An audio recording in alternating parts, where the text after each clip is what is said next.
नमस्कार, मैं अर्पित आप सभी का स्वागत करता हूं हमारे शो में जिसका नाम है सॉल्यूशन। दर्शकों, कई बार बहुत प्रयासों के बावजूद सफलता नहीं मिलती है हमें। इसका मतलब ये नहीं कि आपके प्रयासों में कमी है, बल्कि ऐसे में ऑफिस के वास्तु का बड़ा ध्यान रखना पड़ता है। तो आपके ऑफिस का वास्तु किस तरह का होना चाहिए, आज इसी पर चर्चा करेंगे हमारे इस खास शो सॉल्यूशन में।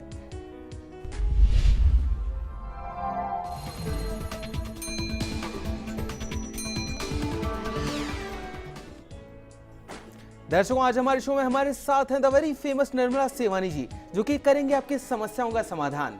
निर्मला जी, आपका बहुत बहुत स्वागत है हमारे शो में। नमस्कार। तो दर्शकों, अगर आपका भी कोई सवाल है वास्तु से संबंधित जिसका आप जवाब चाहते हैं तो आप भी हमें कॉल कर सकते हैं। हमारा नंबर लगातार आपकी टीवी स्क्रीन पर फ्लैश हो रहा है। निर्मला जी, आज हम वास्तु पर चर्चा कर रहे हैं, खासतौर पर कॉर्पोरेट वास्तु की। तो मैं आपसे जानना चाहूंगा, जिस तरह घर का वास्तु काफी इंपॉर्टेंट होता है देखना, उसी तरह कॉर्पोरेट में वास्तु क्या भूमिका रखता है, वो जानना चाहूंगा आपसे। देखिए, मैंने पहले भी बहुत दफ़ा बताया कि वास्तु माने वस्तु स्थिति। तो जब घर में रहने की वस्तु स्थिति को हम बहुत तवज्जो देते हैं, तो ऑफिस में तो काम करने की कंडीशन ना, काम हम वहाँ करते हैं, वहाँ से अपनी रोजी रोटी जनरेट करते हैं, जो कि घर में सुख सुकून पैदा करती है। तो उसकी वस्तु स्थिति तो घर से भी ज़्यादा मायने रखती है ना। और 8 घंटे क्योंकि हम वहाँ पे काम कर रहे हैं, आराम नहीं कर रहे हैं, तो उसकी वस्तुस्थिति तो बहुत ही सूदिंग और सटल होनी चाहिए, ताकि हम उस पर बैलेंस होकर अपने निर्णय ले सकें, है ना? काम के भी, जीवन के भी। जी, तो दर्शकों, अगर आपकी भी कोई समस्या है जिसका आप समाधान जानना चाहते हैं तो आप भी हमें कॉल कर सकते हैं। हमारा नंबर लगातार आपकी टीवी स्क्रीन पर फ्लैश हो रहा है। निर्मला जी, आपसे जानना चाहूंगा, आपने ये तो बता दिया कि जिस तरह घर में वस्तु स्थिति और वास्तु काफी महत्वपूर्ण किरदार अदा करते हैं, वैसे ऑफिस में भी और या फिर कॉर्पोरेट वर्ल्ड में भी काफी अहम भूमिका रखते हैं।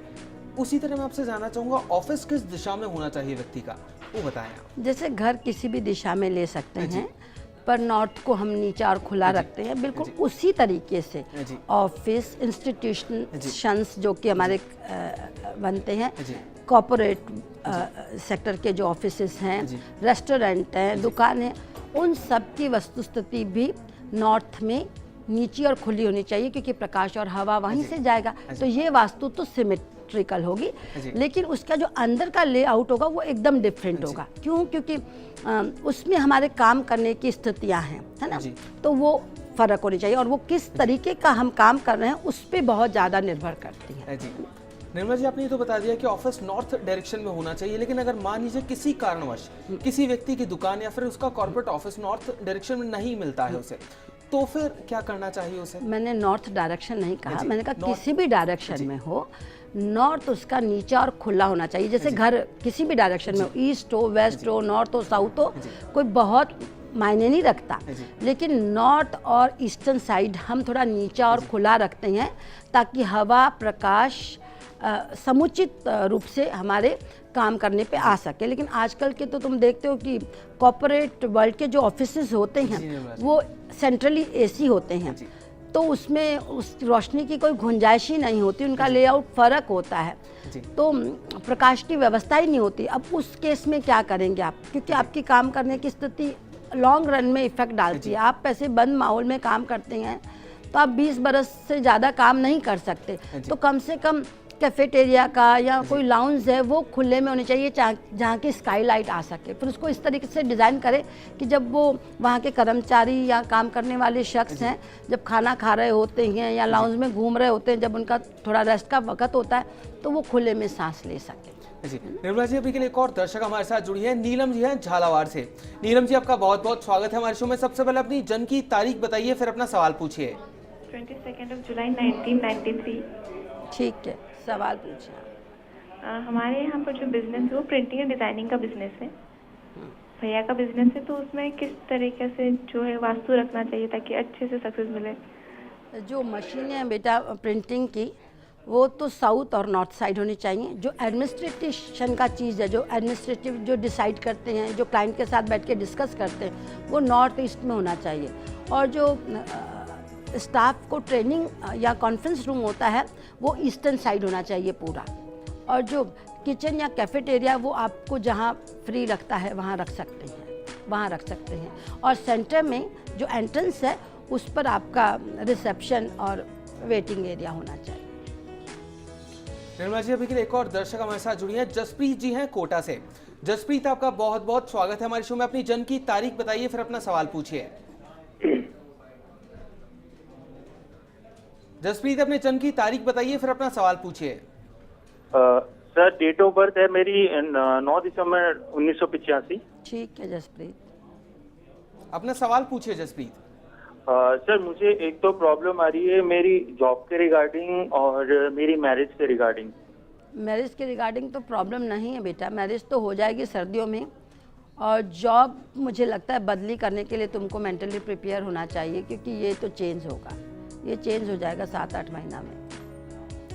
तो दर्शकों, अगर आपकी भी कोई समस्या है जिसका आप समाधान जानना चाहते हैं हमसे, तो आप भी हमें कॉल कर सकते हैं। हमारा नंबर लगातार आपकी टीवी स्क्रीन पर फ्लैश हो रहा है। निर्मला जी, आपसे जानना चाहूंगा, बॉस जो होता है उसका केबिन काफी इंपॉर्टेंट होता है कॉर्पोरेट वर्ल्ड में, तो बॉस का केबिन किस डायरेक्शन में होना चाहिए ऑफिस में? वो जानना नॉर्थ ईस्ट, क्योंकि वो डिसाइड कॉर्पोरेट सेक्टर में चाहिए। जी 2-4 डायरेक्टर होते हैं, जी तो या चेयरमैन होता है, जी। तो वो निर्णय लेते हैं किससे रिलेटेड, काम से रिलेटेड चीज़ों का। तो उनका दिमाग बैलेंस, शांत हो, और उनको अपने जूनियर स्टाफ से भी इंटरेक्ट करना पड़ता है और अपने क्लाइंट से भी करना पड़ता है। तो नॉर्थ ईस्ट में उनका कमरा होना चाहिए। भले ही उनकी सिटिंग सदर्न साइड होगी उस कमरे में, लेकिन नॉर्थ ईस्ट कमरा होगा तो वो सही निर्णय ले पाएंगे अपने बिजनेस से रिलेटेड चीज़ें में। तो पूरा एडमिनिस्ट्रेटिव जो ब्लॉक होता है, जिसमें अकाउंट सेक्शन आता है, जिसमें कंप्यूटर्स पड़े होते हैं, वो नॉर्थ ईस्टर्न साइड होना चाहिए, जहाँ रोशनी भी आती हो थोड़ी बहुत, ये भी ध्यान देना चाहिए। जी। निर्मला जी, अभी के लिए एक और दर्शक हमारे साथ जुड़े हैं, राकेश जी हैं बीकानेर से। राकेश जी, आपका बहुत बहुत स्वागत है। अपनी जन्म की तारीख बताइए, फिर अपना सवाल पूछिए। 6590। ठीक है, सवाल पूछो राकेश। सवाल, अब कैरियर कैसा रहेगा मैम, जॉब में या बिजनेस में, क्या होने वाला है? मुझे लगता है कि जॉब में रहेगा कम से कम 9-10 बरस, उसके बाद तुम किसी के एसोसिएशन में बिजनेस करोगे, तो करीब 37 से 38 बरस तक तो तुम नौकरियां करोगे, 3 उसके बाद बिजनेस में आओगे। जी। निर्मला जी, आपसे जानना चाहूंगा, अभी भी आपने ऑफिस की बात की, ऑफिस में जो बॉस का केबिन होता है उसका डायरेक्शन किस तरह होना चाहिए? अगर मान लीजिए किसी व्यक्ति का डिपार्टमेंटल स्टोर है, तो उसमें भी क्या सेम स्थिति होनी चाहिए?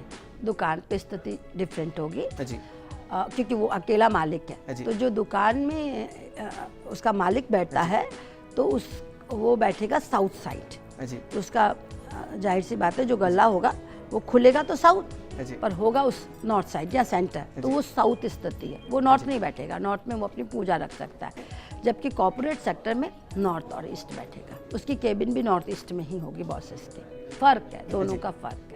जी। निर्मला जी, अभी के लिए एक और दर्शक हमारे साथ जुड़े हैं, मनोज जी हैं राजसमंद से।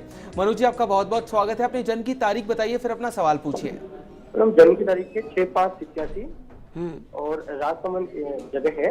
और मैं ये पूछना चाह रहा हूँ कि हमारे मकान है वो अग्निकोण में रसोई है, हाँ। है ना, तो उससे बता रहे हैं कि वास्तु दोष है, तो इसका निवारण के लिए क्या करना चाहिए? तो अग्निकोण में होनी चाहिए, साउथ ईस्ट अग्निकोण होता है और साउथ ईस्ट में ही रसोई होती है घर के। मुझे लगता है उसकी तो वस्तु स्थिति ठीक है, पर हाँ कुछ वास्तु इफेक्ट हैं। तो अगर जो तुमको ऐसे लगता है कि कोई कॉमन वस्तु स्थिति के दोष, रसोई तो एकदम आग्नेय कोण में होनी चाहिए। आग्नेय कोण में है, जैसा कि मैं फोर्स ही कर सकती हूँ, लेकिन मुझे लगता है कि रूम्स का कोई वस्तु स्थिति का दोष है, तो एक कड़ी पत्ता, हर श्रृंगार और तुलसी घर में लगा दो तो ठीक हो जाएगा। और मुझे लगता है जो दोष है वो कमरों का है, तो उस पे बेलें चढ़ा दो सफ़ेद फूलों की, है ना, उससे ठीक हो जाएगा।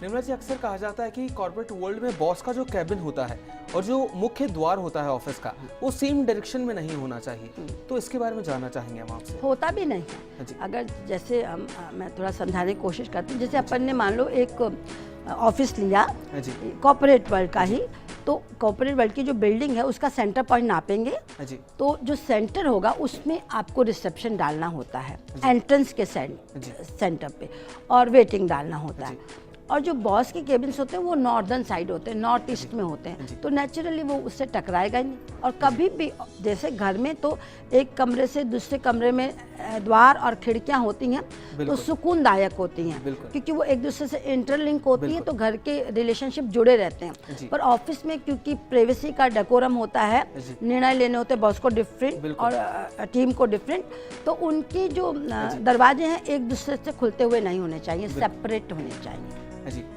तो दर्शकों, अगर आपकी भी कोई समस्या है जिसका आप समाधान जानना चाहते हैं हमसे, तो आप भी हमें कॉल कर सकते हैं। हमारा नंबर लगातार आपकी टीवी स्क्रीन पर फ्लैश हो रहा है। निर्मला जी, मैं आपसे जानना चाहूँगा, आपने बॉस का केबिन की जो दिशा होनी चाहिए वो भी बता दी, लेकिन आपसे जानना चाहेंगे कि खासतौर पर जो सिटिंग अरेंजमेंट होता है एम्प्लॉयज़ का, वो किस तरह का होना चाहिए, किस डायरेक्शन में होना चाहिए? देखिए, अगर ये फैक्ट्री है जी और वर्कर्स काम कर रहे हैं, जी। है ना, तो क्या प्रोडक्ट उसमें पैदा हो रहा है उस पर डिपेंड करेगा कि कहाँ उसको वो होगा, है ना। प्रोडक्शन की चीज़ें, मशीनें, वो अगर बड़ी इलेक्ट्रॉनिक और मशीनों पे काम हो रहा है तो वो फिर आपके बेकरी के उपकरण अलग होते हैं, तो वो इलेक्ट्रॉनिक्स चीज़ें काम में लेते हैं, तो वो साउथ और वेस्ट में वो डायरेक्शन लगेगा। लेकिन अगर जो कॉर्पोरेट वर्ल्ड के बच्चे कंप्यूटर पे बैठ रहे हैं जो कि जहनी तौर पे काम करते हैं, तो वो नॉर्थ टू सोचो कि ईस्ट सेटिंग हो सके तो बहुत बेस्ट है, नहीं तो नॉर्थ टू साउथ जाए और ईस्ट से वेस्ट जाए, है ना। तो डेंस जो एरिया होगा काम करने का वो ईस्ट और नॉर्थ काम में लेंगे ज़्यादा। जैसे कोई इंस्टीट्यूशन है तो उसमें क्लासरूम होंगे तो वो तो चारों ओर होंगे, है ना, उसको तो आप इसी तरीके से डिज़ाइन करते हैं। निर्मला जी, अभी एक और दर्शक जयपुर से हमारे साथ जुड़े हैं, शाहिद खान हैं। शाहिद जी, आपका बहुत बहुत स्वागत है, अपना सवाल पूछिए। शाहिद जी, आपका बहुत बहुत स्वागत है, अपना सवाल पूछिए। लगता है कि निर्मला जी कुछ तकनीकी कारणों के चलते उनका भी संपर्क हमसे कट गया है। मैं आपसे जानना चाहूंगा कि अक्सर देखा जाता है कि ऑफिस में लोग आर्टिफिशियल प्लांट्स लगाते हैं, तो कितना ठीक रहता है वो आर्टिफिशियल प्लांट्स लगा के, ना कि नेचुरल प्लांट्स लगाना ऑफिस में? देखिए, ऑफिस में तो बहुत क्लटर होना ही नहीं चाहिए जरा सा भी। ऑफिस तो काम करने की स्थिति है और जगह है, तो केवल जो जरूरत की चीज़ें हैं बस वही होनी चाहिए जो कि आपके काम में सहयोग करती हैं। प्लांट तो ना आर्टिफिशियल, अब कैसा ऑफिस है उस पर डिपेंड करता है। मान लीजिए रिसेप्शन है तो वहाँ पे तो प्लांट लगेंगे, पर नेचुरल होना चाहिए, आर्टिफिशियल तो कहीं कुछ होना ही नहीं चाहिए। अगर आर्टिफिशियल चीज़ों के दरमियान आप रहेंगे तो आपकी थिंकिंग, आपका मन, आपकी हैप्पीनेस सब बाधित होती है और आप भी आर्टिफिशियल बन जाते हैं। तो नेचुरल चीज़ों को बढ़ावा दीजिए, जो सांस जिनमें चलती है तो आप में भी वो ऊर्जा जिंदा रहे। जी निर्मला जी, आपसे जानना चाहूँगा कि व्यक्ति जितने भी काम करते हैं ऑफिस में, उनमें पॉजिटिव एनर्जी का संचार होना काफ़ी ज़रूरी है। तो पॉजिटिव एनर्जी लोगों में बनी रहे, इसलिए वास्तु के हिसाब से क्या क्या उपाय किए जा सकते हैं, वो जानना चाहेंगे आपसे। ऑफिस की रंग स्थिति, है ना, ऑफिस में समुचित लाइट, हवा, पानी, ये इसकी व्यवस्था, और जो जिस काम से जुड़ा है उसकी वो साधन, वो उपकरण, वो अपरेटस, वो प्लस उसका बॉस का होना अच्छा जरूरी है। उसका नेचर भी काम आता है। वो खुश होगा तो उसकी शक्ल देख के, कहते नहीं है डॉक्टर को देख के एकदम मरीज खुश होता है, तो हमको लगता है कि बॉस और कर्मचारियों के बीच भी रेपो अच्छा होना चाहिए। तो खुशनुमा वातावरण के लिए उसका लेआउट, डिज़ाइन खुशनुमा होना चाहिए, जिसमें रंग बहुत मायने रखते हैं ऑफिस के वास्तु में। जी निर्मला जी, अभी के लिए एक और दर्शक हमारे साथ जुड़े हैं, कमल नारायण जी हैं भरतपुर से। कमल जी, आपका बहुत बहुत स्वागत है, अपने जन्म की तारीख बताइए, फिर अपना सवाल पूछिए। मैं बच्चे के बारे में जानना चाहता था। जी, तो अपने पुत्र की जन्म की तारीख बताइए, फिर अपना सवाल पूछिए। 18 जून 84। जी ठीक है, 18 जून 84, सवाल पूछें। 18 जून 1984। ठीक है, सवाल पूछे हम। बच्चे के भविष्य के बारे में। नहीं, क्या पूछना चाहते हैं? भविष्य तो पूरा 1 मिनट में नहीं बताया जा सकता, आप सवाल पूछ लीजिए उससे रिलेटेड। कोई उसको शादी की थी, बहू को लेके नहीं आ रहा है। वो नहीं, देखिए आप उसके लिए मेंटली प्रिपेयर हो जाइए कि ये उसका ब्रेकअप होगा, ये शादी कंटिन्यू नहीं करेगी और नई शादी उसकी हो जाएगी जब डिवोर्स हो जाएगा उसके 17-18 महीने में, मतलब 19 में होगी, और ये डिवोर्स हो जाएगा अभी। तो दर्शकों, अगर आपकी भी कोई समस्या है जिसका आप समाधान जानना चाहते हैं हमसे, तो आप भी हमें कॉल कर सकते हैं। हमारा नंबर लगातार आपकी टीवी स्क्रीन पर फ्लैश हो रहा है। फिलहाल के लिए वक्त तो चला एक छोटे से ब्रेक का, पर आप कहीं मत जाइएगा, क्योंकि जल्द वापस लौटते हैं आपके इस खास शो सॉल्यूशन में।